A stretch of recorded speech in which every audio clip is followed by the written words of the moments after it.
Hello, good morning. It's a snowy day outside. Isn't that fabulous? It's not a snow day, which would be even more fabulous. But it's pretty out there, but it is cold. It's only 10 o'clock in the morning and I'm starting a pot of soup for tonight. Long, slow cooking.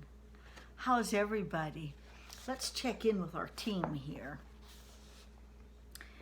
They had their routine all worked out. It was hard not to admire it. Alexander did.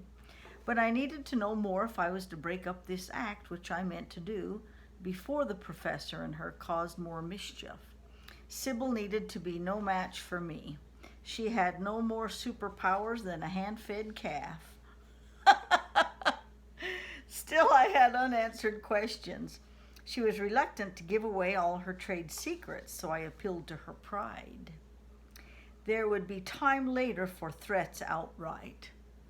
Well, Sybil, says I only hope this Professor Regis pays you a good wage. Looks to me like without you, he doesn't have much of an act. Not half, she replied, which I took to be agreement. I could tell from the way she thrust her chin out that the professor didn't pay her a thin dime. But I'd planted that seed and I moved on. I was in the audience yesterday myself, I said, sitting next to a certain lady well known in this community. The old party in that orful hat, Sybil shot back, the one that took a dive at the end? That's her. And it looked to me like you didn't pick her out of the crowd by chance. Sybil smirked. Looked to me like she was a sitting duck for you and that professor. That's right, Sybil said. Did you know who she was ahead of time? Didn't need to, did I? Said Sybil, swollen with pride. There's one like her in every seance, usually several, sticks out like a sore thumb, even without the at. That's always some old maid hankering after her dear departed old dad. I seen her through the people before I manifested. But you took your time getting around to her. Well, I'm that subtle, Sybil explained. And you knew she was an old and an unmarried lady? That's right. Reached down and touched her left and where the wedding ring wasn't. And then you signaled around the room to the professor. That's it. I hold up one finger for yes and two for no. The professor's brown eyes, blue-eyed people have night vision, but the professor got eyes like a barn owl, so he can see in the dark. It's true about brown-eyed people seeing better in the dark, Alexander put in. Camp Ferguson, he's a brown-eyed, and we always depend on him when we're out at night.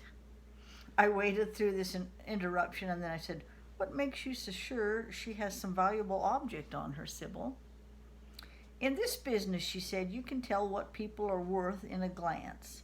She gave me an up and down look, and these old maids, they always carry around some keepsake or a knick-knack or other.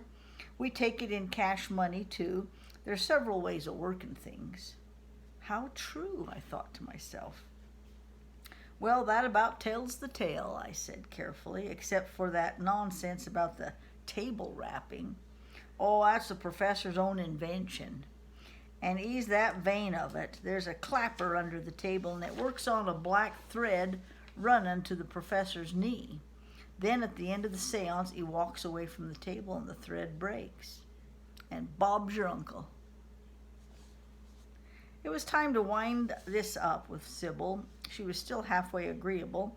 She was the shifty type that could turn on you at any minute.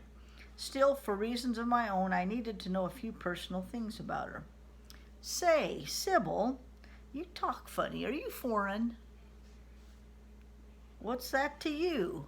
I waited her out while she gave me a fish-eyed look. Maybe I am, since you arsk, she said, shiftier than before. My old mom, she as much as sold me to the professor. I grew up in the Bermondsey Road, and I grew up fast. Where's that? Asked Alexander. St. Louis? It's London, you chump, Sybil growled at him. London, England? Said Alexander, amazed. The same. Where else? And the professor says I have to do everything he says, because I'm an illegal alien. The old Then it's true. He's astonished the crowned heads of Europe, I asked. Crowned heads don't make me larf. He never played north of Balter Sea. Fun fair, the best day he have. He worked for the Alfpennies in England and had come back to this ignorant country where people will still believe anything. They're so gullible. By then, I'd had enough of Sybil. I'd be more trouble than it was worth to get out of her where the professor hid all the stolen items. I figured what he picked up in one town, he sold in the next town. Anything left over was likely tucked away in the hidey holes of the cabinet. He wouldn't carry it on himself. I knew enough to play Sybil's role at the professor's last seance, but first I had to get rid of Sybil. Oh, she's going to bust up the act. Well, it's your life, says I, beginning mild, but while the professor's snug in his fine room down at the Cornhusker Hotel with a hot dinner in him, you eat straight from the can and sleep on rags in the dark. It's a hard life, said Sybil. And it's like to get harder for you, as I said. Alexander Armsworth and me, we represent the law in Bluff City, and they'll have you up on several counts. Being an illegal alien's a good start. Fraud and larceny is a couple more.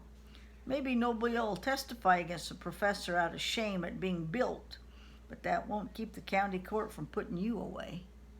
Away, muttered Sybil. In the reformatory for wayward girls, you're a prize candidate if ever I saw one. They'll lock you up and throw away that key and not look for it again till you're 21. Crikey, said Sybil, shrinking. There's just one way out for you. By then I had her eaten out of my hand, and Alexander too. He can never see a minute ahead.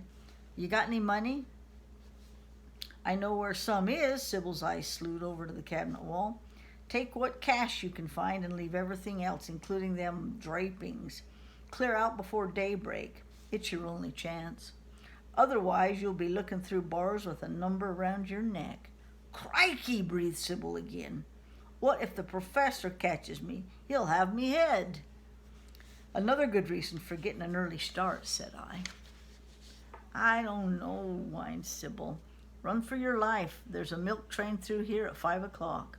Then Alexander and me were gone, leaving the spirit Sybil knee-deep in her cabinet and lost in thought. For a wonder, Alexander got Miss Dabney's Pope Detroit started. I'll say he steered it better than its owner. There was gray light in the east as we rolled along Fairview Avenue. Alexander was bright as a button over his newfound skill at steering. He was very brave on the subject of Sybil, too, since I'd done all the negotiating. He hadn't been totally unmaimed by fear. Still, he thought of complaints. Look at here, he said, taking a curb close.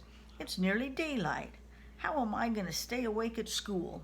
Miss Spaulding, she'll snatch me bald-headed if I doze. Oh, there's a handy tip for you teachers. Snatch 'em bald-headed. There'll be no school for me and you today, Alexander, I explained. We have a day's work getting ready for the professor's last seance in Bluff City. Leave me out of whatever you got in mind, he warned. You're already in it. I wouldn't do if word got out that you'd spent a long night with me instead of at home in bed where your folks think you were. Common blackmail, Blossom, he complained. You know no other way. And another thing, since your brother-in-law Lowell Seaforth is a newspaper reporter, it's up to you to get him to attend the seance. We'll want news coverage on this and plenty of it.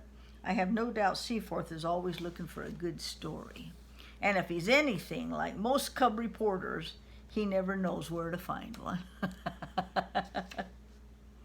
Have him there, it's as big a story as he's liable to stumble on around these parts.